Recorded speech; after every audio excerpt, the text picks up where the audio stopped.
We've launched the Stack Store. You can now choose from a curated selection of over 25 local and overseas brands. Visit stackhomes.com/store now and refresh your home.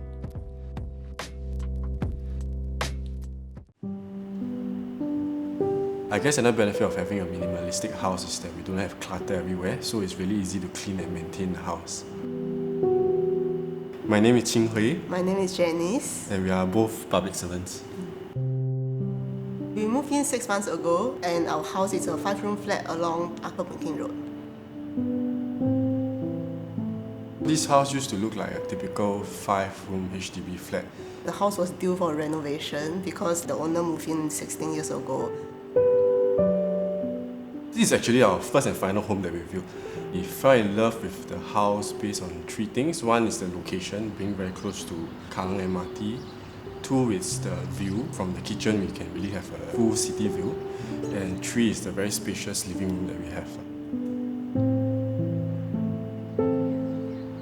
In terms of design, we initially wanted to go for a more wabi-sabi look, but as we discussed with our IDs, we eventually landed on something that is a bit more modern minimalistic, but we also kept some wabi-sabi elements like the lime wash wall behind us. One thing we wanted to achieve is to reduce the visual clutter in the whole house. How we try to achieve this is to have uniform color scheme within the house, so we use mainly white, grey, walnut wood furniture and some greenery. We're designing the house, we try to make sure that there's enough storage space and everything has a home for itself so that we don't clutter the space outside. In terms of functionality, the other thing that we wanted to do is to make sure that the place is open and we are able to move the furniture around along the years to spruce things up when we are sort of bored of the layout. For the living room, one of the key points is that we really love to host our friends, so we want to make sure that the space is conducive for gatherings. How we try to achieve this is to make sure that we have a lot of space for people to sit around and together, and also to situate our dry pantry in the living room cabinet itself, so it's easy to access.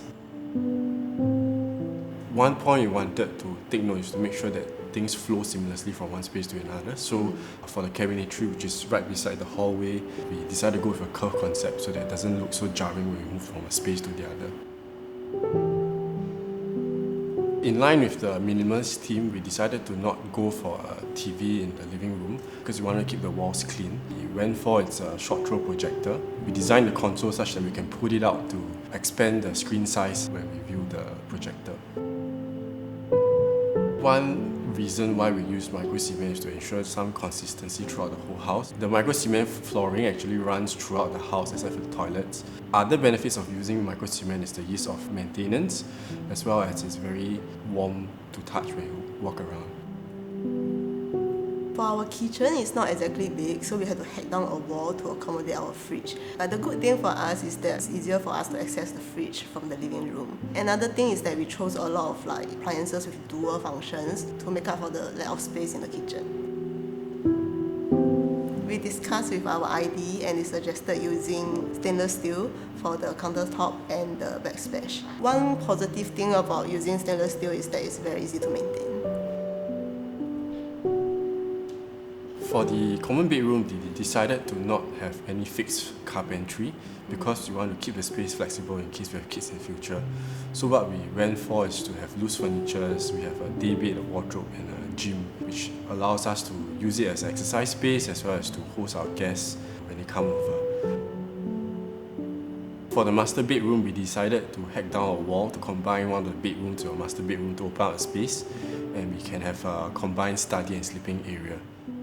For the sleeping area, it's quite simple. We just decided to have a cabinetry over there which can act as a headboard when we move the bed around.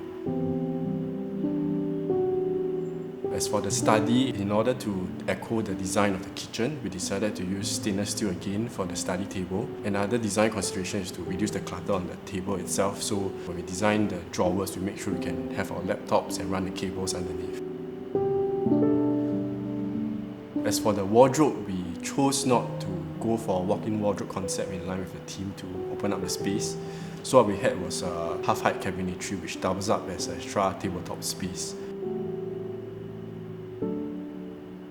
For our toilets, we wanted to keep it simple and focus on functionalities. And to maintain the theme of uniformity, we actually chose the same tiles for the walls and floor for both bathrooms. I think one of the benefits of staying in a minimalistic house is that sometimes like after a day of work, when you just want to wind down, the simple space makes it very easy to just like unwind and just chill. I think that is what we really like. Thanks for staying till the end. Now if you like what you've just seen, do subscribe to our channel and click the bell so that you get updates whenever a new video pops out. And if you'd like to have your home featured, feel free to drop us an email at hello@stackedhomes.com.